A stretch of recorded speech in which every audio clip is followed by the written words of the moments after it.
பீரோ true தான் நம்ம பார்க்க போறோம். ஃபர்ஸ்ட் இந்த பீரோல இந்த பீரோ தான் வந்து தோர்த்தி காமிப்பா.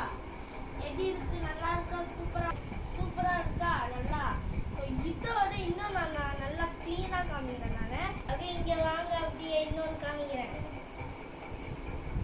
இதுதான் வந்து இன்னொரு இந்த பீரோ வந்து இதுதான் வந்து உடஞ்சிருச்சு. இது வந்து எப்படி திறக்கணும்னா இப்படி திறக்கலாம். ஸோ இது எப்படி இருக்கு? இது வந்து பார்த்தீங்கன்னா இதுவும் வந்து உடஞ்சிருச்சு. இன்னொரு ஹைலைட்டான விஷயம் நான் உங்களுக்கு சொல்லுவா. இங்கே பார்த்தீங்கன்னா பார்த்தீங்களா எப்படி இருக்குது? இங்கே பாருங்க உடஞ்சிருச்சு இது. ஸோ பார்த்தீங்களா டோட்டலாக நாங்கள் வந்து இது யூஸ் பண்ணி இதை வந்து எங்கள் அம்மா வந்து குழந்தையா இருக்கும் போது வந்து வாங்கினாங்க.